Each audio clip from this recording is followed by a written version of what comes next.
Welcome to Best in Class. I'm your host, AJ Madden. I help successful individuals and organizations become best in class. Our incredible guest today is Dr. Jason Selk, one of the top performance coaches in the United States, with dozens of professional athletes, Olympians, and Fortune 100 executives and organizations as his clients. His clients include companies such as Merrill Lynch, Bacardi, and Enterprise Rent-A-Car. As the director of mental training for the Major League Baseball's St. Louis Cardinals, Dr. Selk helped the team win 2 World Series championships in 2006 and 2011. He is a regular contributor to Forbes, ABC, CBS, ESPN, and NBC, and has been featured in USA Today, Men's Health, Muscle and Fitness, Inc., and Self magazines. A licensed mental health professional, Dr. Selk earned his doctorate in counseling and sports psychology at the University of Missouri. His latest book, Relentless Solution Focus, has hit the bestseller list multiple times. His earlier book, Executive Toughness, was ranked as one of the best career development books ever published by Book Authority. Dr. Selk, welcome to Best in Class. Hey, Jay, I'm so glad to be with you, my friend. Thanks for having me. Honored to have you. And for everyone listening, I want to start off with this. I believe Dr. Selk is the #1 expert in the world on success and performance. And you're going to see why in about the next 25 minutes. And I can say that because I've had a lot of experience. I've learned a lot from Dr. Selk, and I've applied pretty much all his teachings to great success myself. But what Jason does that's very unique is that he combines science and deep study of the highest performers in the world. And he breaks it down. He makes the complex simple for us to understand what they do based on science and real world experience. So thanks for being here again, Dr. Selk. Now, again, AJ, I appreciate the kind words. Means a lot coming from you. Yes, sir. Honored to have you here. If you're ready to jump in, we can talk about some of your key methodology. Can we start with the definition of mental toughness? Okay, so right out of the gates, I have had over the years many definitions of mental toughness, and I don't want to put any one or any definition in a box on this one, but I think the one I come back to more than any is the mind's ability to focus on solutions, especially in the face of adversity. Oh, beautiful. Can you talk about Relentless Solution Focus? Yeah, it's the latest book that I wrote with my colleague, Dr. Ellen Reed. I think we did a really nice job with it. And, again, you mentioned that one of the things I do a decent job of is trying to simplify science and patterns of success. I think we did a really nice job of trying to take a very complicated subject and simplify it. But I would tell you about Relentless Solution Focus, or RSF, as a lot of people now refer to it.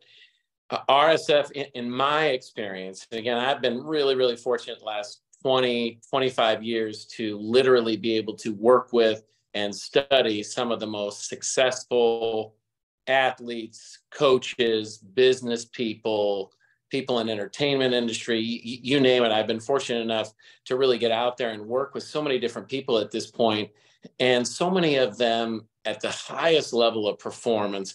And I'm always looking for patterns. I'm always kind of looking for, okay, what are those common traits that those who are most successful share? And RSF, Relentless Solution Focus, is the single, what I have found to be the single most impactful or powerful trait of those who are most successful. And it's really, there's no rocket science behind this. It is, I'll give you the definition of RSF. The mind's ability to focus on solutions within 60 seconds of recognizing that the mind is focused on problems or adversity. Or another definition, replacing all negative or problem-focused thought with solution-focused thinking within 60 seconds. See, AJ, that's such an important piece of the puzzle. Most people don't understand. And I identified this really early in my career. I was so lucky. I was, a new therapist, and I was working with a couple. They came into my office for marriage counseling. And I remember they were both physicians. They'd been married for 30 plus years at that point in time, living in separate bedrooms for 10 years. Okay. But, I'm young hot shot, or so I thought. And I thought, okay, I'll have them back in the same bedroom in no time. And they come in my office, and just like any young therapist is trained to do, I ask them about their problems, and it's called the ABCs of communication. You teach people to say, I feel when you in this situation.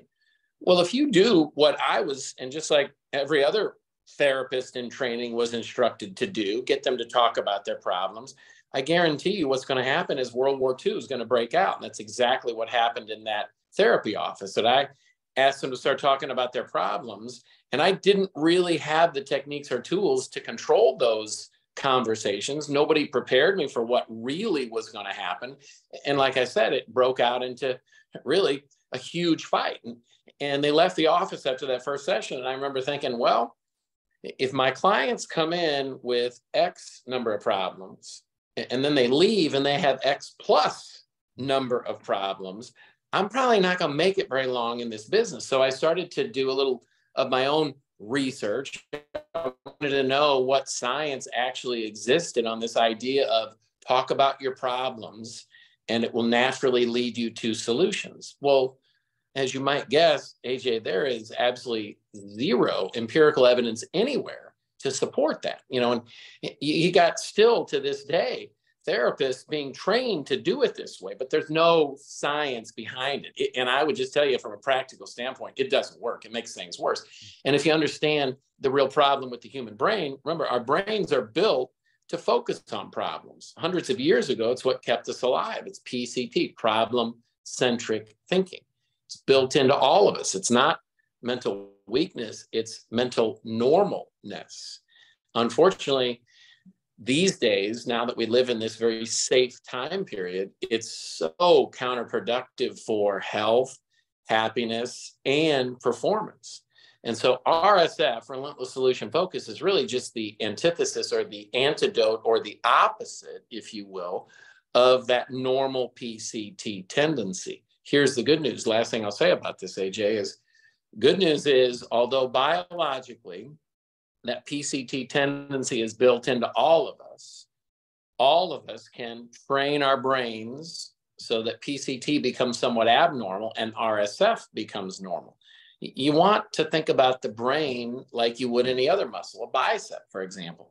When I'm born, my bicep is weak, but if I do the right exercises, the bicep can't help from becoming strong and efficient and effective.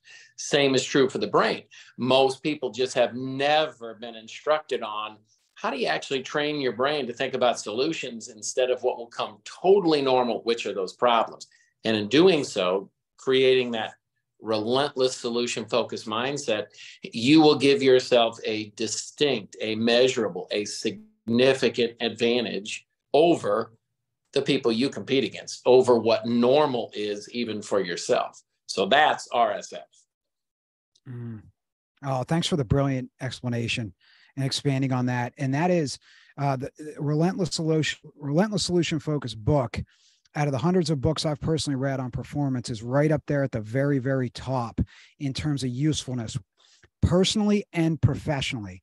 So if you're listening to this right now, pick yourself up a copy of this book, because there will be many things in there that can be absolutely life-changing beyond just RSF, because Dr. Selk packs even more into this, the mental workout, the success log. There's a lot of tools in there beyond RSF. But if it was just RSF, it'd be worth its, times 100 what you'll pay for it.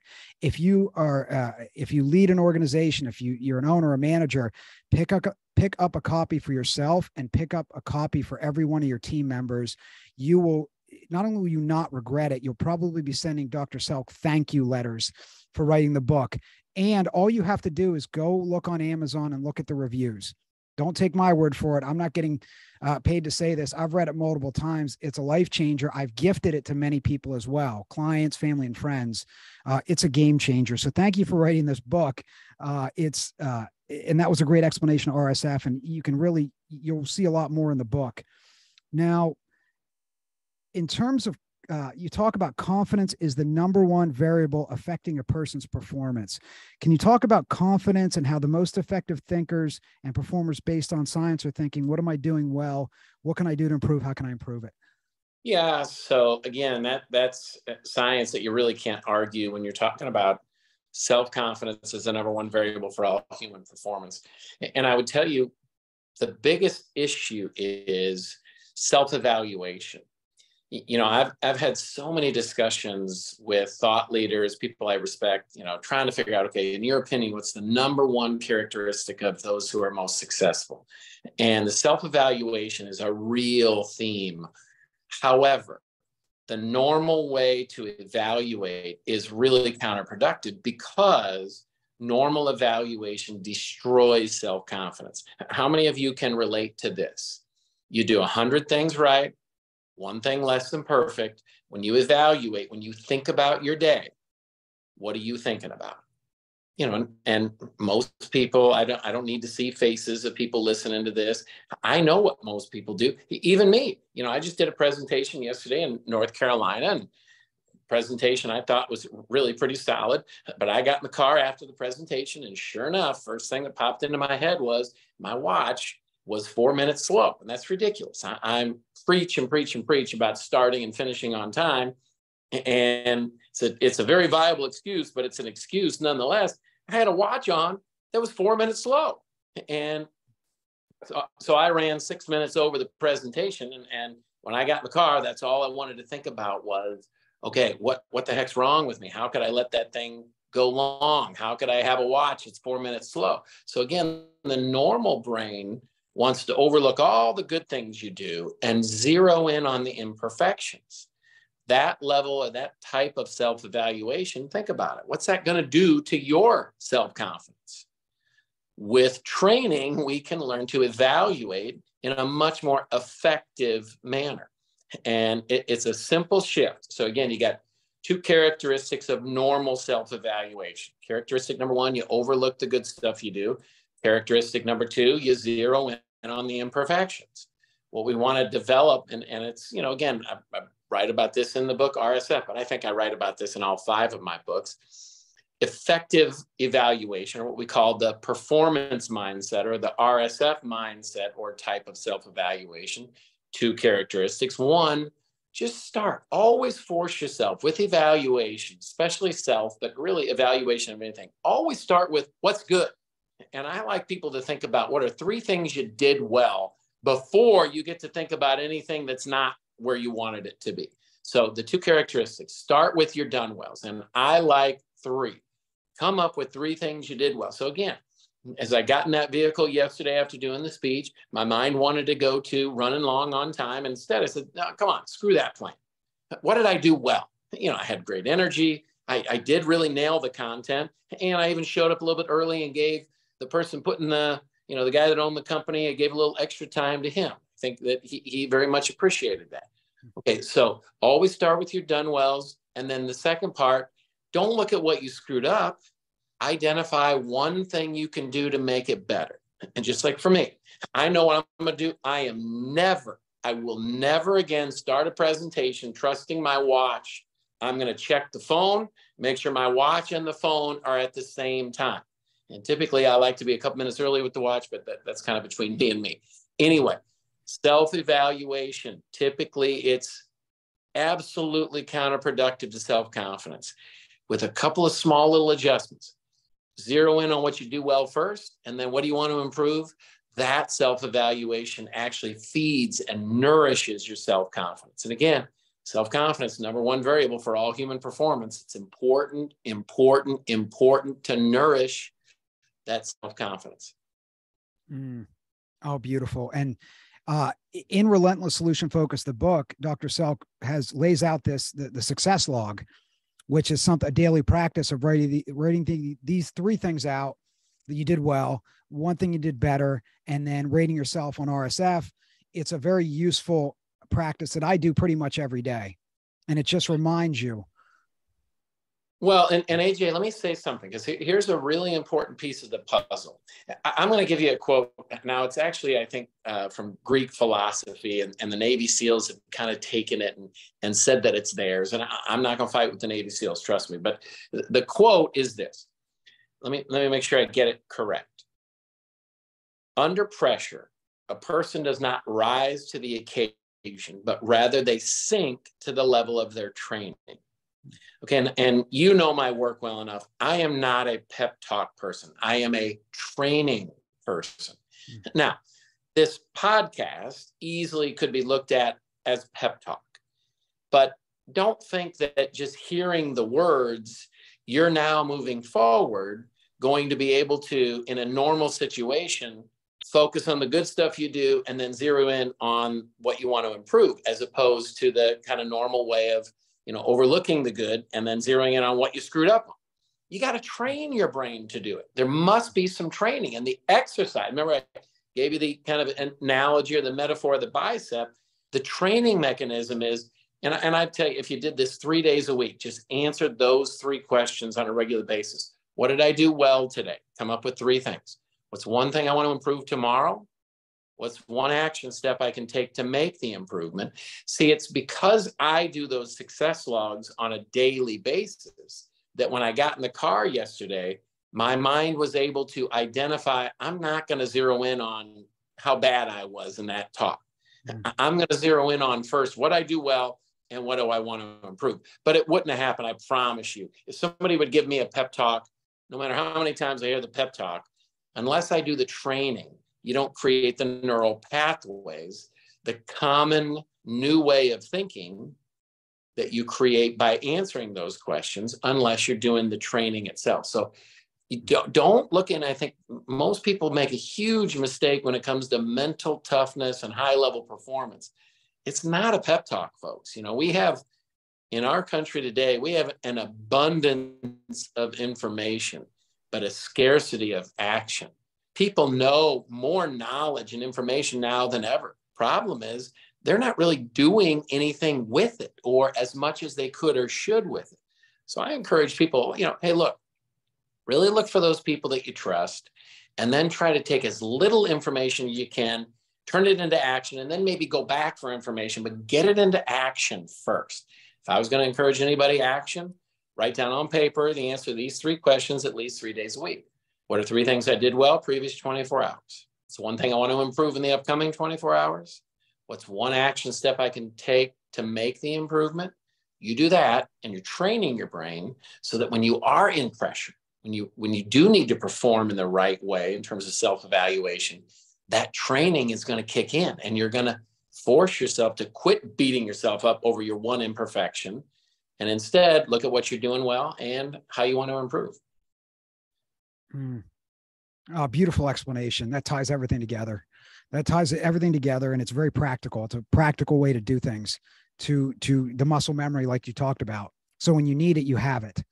When you hit the adversity, you have it. Now, in terms of performance, one of my favorite things that you talk about is have one personal goal, one professional goal, and your process goals of scheduling them every day, getting them done before 9 or 10 a.m. as much as you possibly can, and how prioritizing is one of the most important skills of high performers. Can you talk about the 1 to 2 product goals and then the process goals, scheduling them, getting them done, and prioritization, please?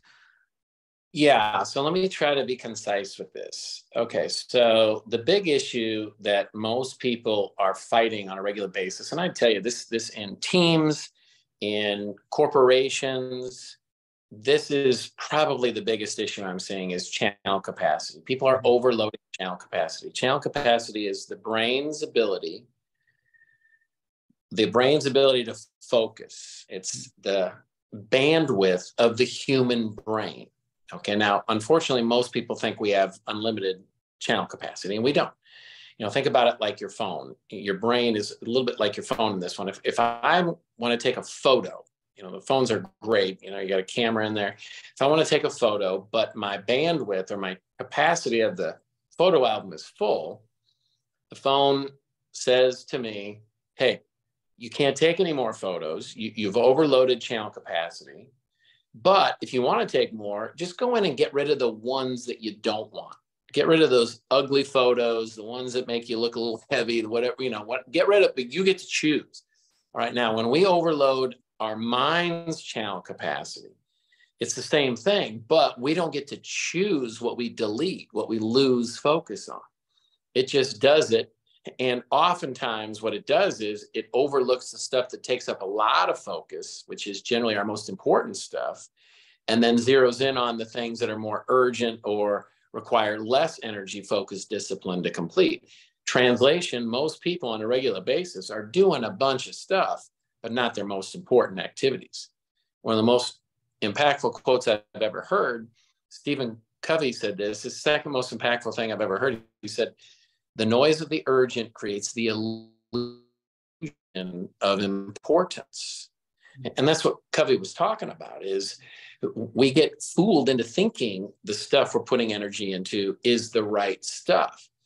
But you have to be able to understand the difference between honoring and dishonoring channel capacity is a skill known as prioritizing. See, you can't get everything done. You're not going to. In fact, it's really a mark of success in your career when you get to a point when you can't get everything done. I know when I first started my private practice, I'd see 1 or 2 clients a day, and then I'd do my 12 to-dos, and then I still have another 6 hours, 5 hours of the day to work. Well, thankfully, I became more successful, and I was seeing so many clients, and then I had so many things to do. There was no way I was going to get everything done. And that's where most people are. But again, most people choose to look at their to-do list and they say, okay, I can get that one done quickly, that one done quickly, that one done quickly. So they start on the urgent stuff, and then they never get to the important stuff. Prioritizing is the exact opposite, that if you can learn to get your most important things done first or early, then it's really, really easy to significantly increase your levels of success. And not only that, but you're going to feel so much better. Let me talk about the biology here, that if you don't start the day with a game plan of prioritized thought and action, I'll say it again. So if I don't start the day, for example, and this is a perfect skill, organize tomorrow today is a technique that I talk about a lot, where you just show up every day and you know what your 3 most important activities are. And 3, there's a reason for 3. It's channel capacity. 3 is kind of that maximum number that you can keep in working memory at all time. So if you show up every day knowing what your 3 most important tasks are, and of the 3, what the single most important task is, and then if I can just early in the day start on that one most important task, what happens in my brain releases neurotransmitters into the bloodstream: dopamine, serotonin, epinephrine, norepinephrine. Those neurotransmitters make me feel good, gives me energy, and it actually makes mental acuity more possible, makes me smarter. When I push the positive neurotransmitters, I feel better, great energy, momentum, light on my feet, and I'm smarter. And if I do that early, then I get to capitalize on that for the remainder of the day. But here's what normal people do. We start and we're real slow to get engaged. Start on email, stuff that's not quite as important, but maybe feels urgent. The problem is, at even a subconscious level, we know what the most important stuff is. And although we try to make ourselves feel good by getting those urgent things done instead of the important stuff, in your brain, you know you're not getting your important stuff done. And so then what happens is your brain releases another neurotransmitter called cortisol. Cortisol causes feelings of stress, anxiety, fear, anger, depression, guilt. The negative stuff sucks energy and it makes you stupid. So one of the things I really push the people I work with is, hey, look, on a daily basis, know what those 1, 2, at most 3 most important tasks you need to get done are. And then start your day, put 30 minutes early in the calendar where you just only focus on the most important stuff. You do that. And what's going to happen is the rest of the day is going to feel so much better, and your results are going to be so much more significant because you're going to be outperforming people as you focus more and more on the important stuff. And I know that's at the core of your methodology, as you've told me, to make sure you're getting your daily process goals done.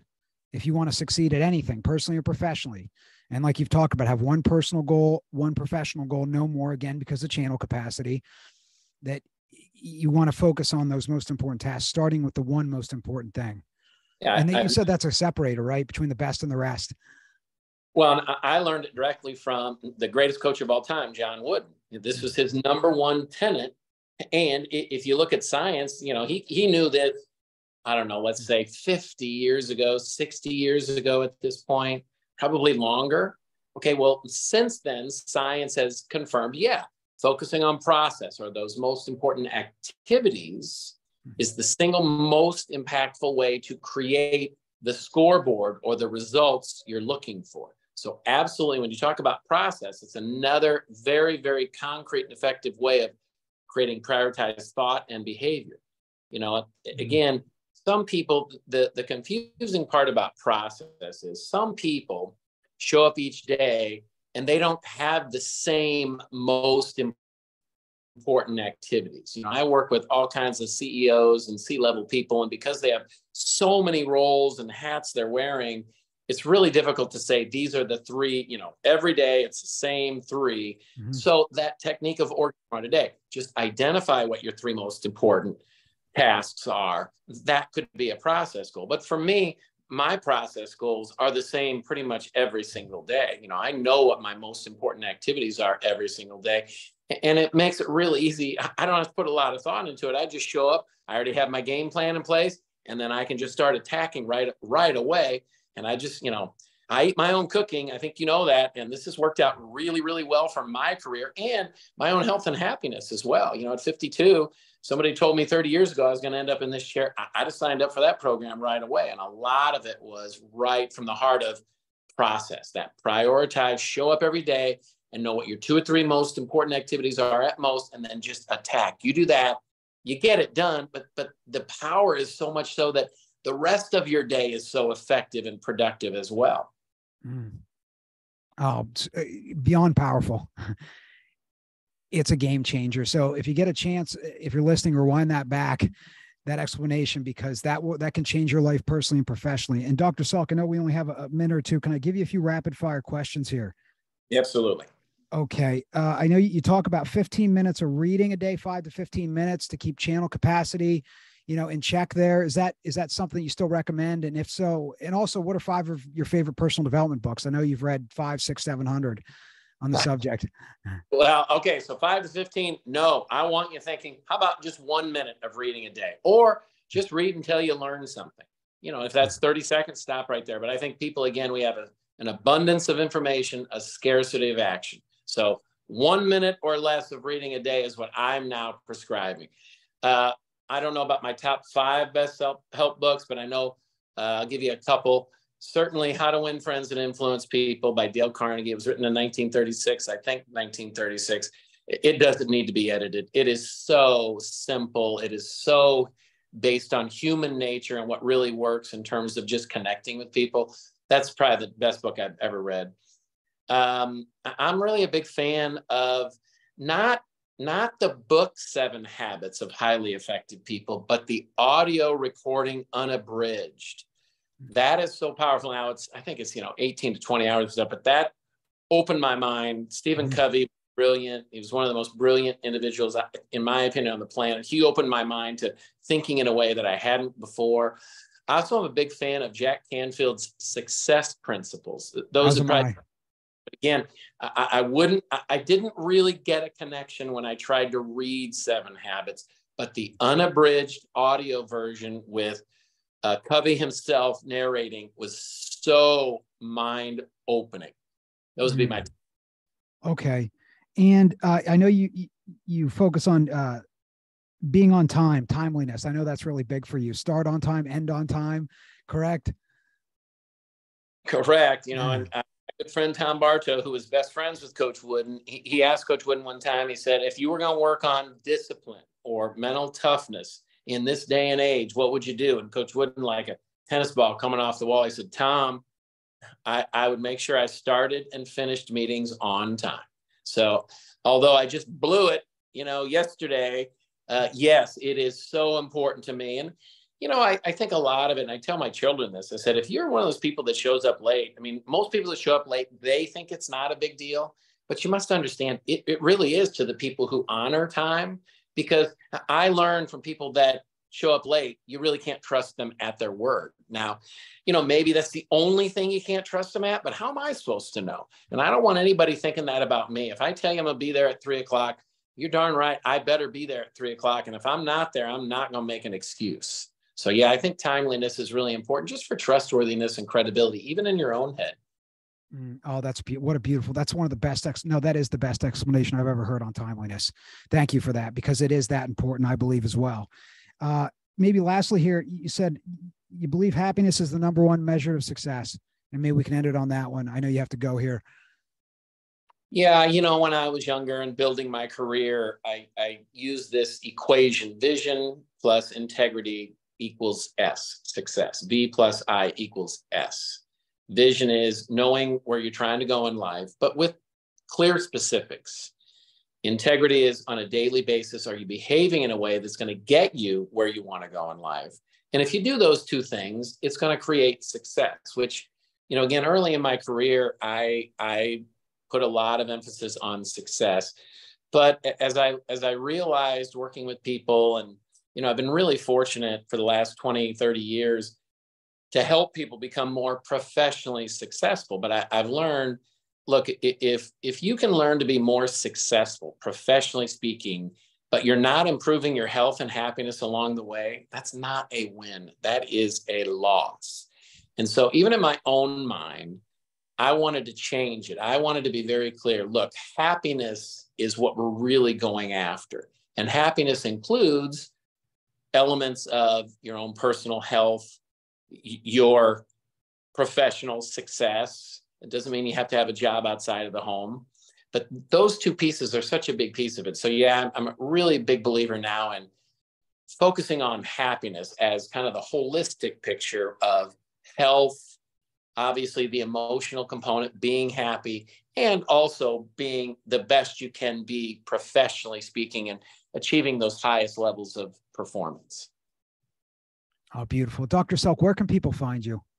Well, we're not trying to hide. Probably the easiest place, our website, jasonselk.com. We just released, partnered with the guys that created, they were Tiny Prints, and then Shutterfly bought it. I'm so fortunate to have hooked up with these fellas. They are just brilliant at what they do. So we created an app. I think it's the best product I've got out there right now. If you need coaching, it's $199 a year. And look, trust me, that's a heck of a lot less than what it would cost if you hired me in person.